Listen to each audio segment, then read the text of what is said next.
pagising mo sa umaga, nare-realize mo ba yung truth na ikaw ay pinatawad na ng Diyos sa lahat ng kasalanan mo, past, present, future?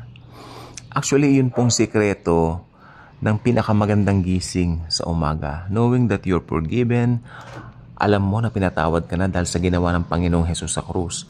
Alam mo yung maghapon mo magiging maganda. Alam mo magiging smooth sailing dahil batid mo. Nakaroot diyan Diyan nakaroot yung pagkakaroon ng magandang araw. Yung I am forgiven, I am loved, I am blessed. Hindi yung total opposite na parang may condemnation. Tapos parang feeling mo magkukulang ka. Hindi ganun sapagkat nagmumula sa kapatawaran lahat. Yung forgiveness ni Jesus sa atin, kung paano niya tayo tinanggap, pinatawad lahat ng sins natin. Sapat na po yun. More than enough para magkaroon ka ng napakagandang day sa araw na yun, di ba? So, wag mong kalilimutan, forgiven na tayo. Lagi mong aalalahanin yung ginawa niya sa krus, minsan at magpakailanman, hindi na po yan mauulit. Never na po yang mauulit. Ngayon, pasok na po yung Semana Santa nila ako. Dahil ako, araw-araw, nire-remind ko ang sarili ko, I am loved by God the Father because of what God the Son has done for me, and therefore God the Holy Spirit sealed me His seal of ownership. So ako ay mayroong confidence na dahil sa ginawa ni Jesus, mahal ako ng Panginoon kahit anong mangyari. Hindi matatanggal ng kahit anumang obstacle o kahit anumang pinagdaraanan sa buhay o kahit nagkakamali tayo, nagkakasala tayo. Well, talagang we're meant na magkamali pa rin. Pero nandyan yung kapatawaran lagi sapagkat overflowing yan.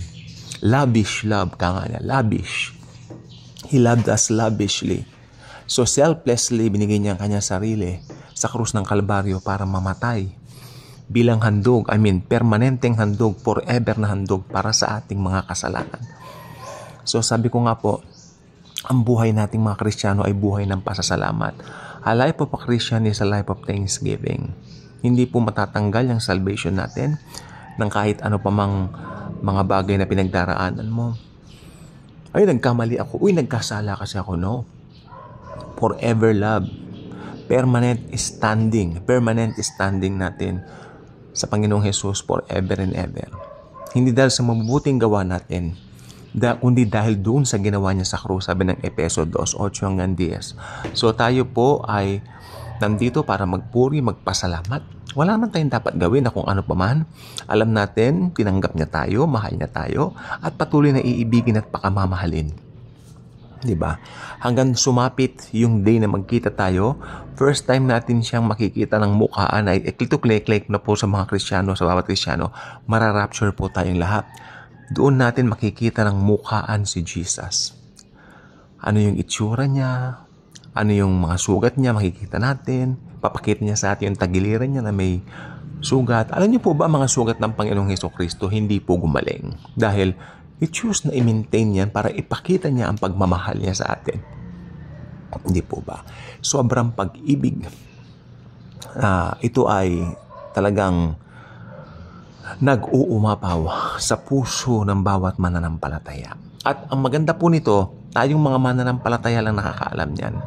Kaya kahit yung mga hindi mananampalataya na a-amaze sa mga buhay natin, may nakikita sila sa atin.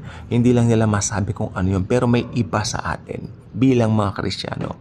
Nandoon ang buhay ng resurrected Jesus Christ sa ating mga buhay at tayo ay patuloy na ginagabayan.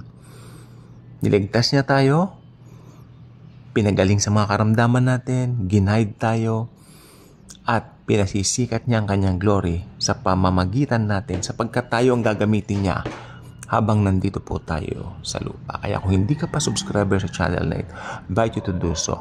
Click mo ang notification bell, share this video, share the love of the wonderful Savior, the Lord Jesus Christ Himself.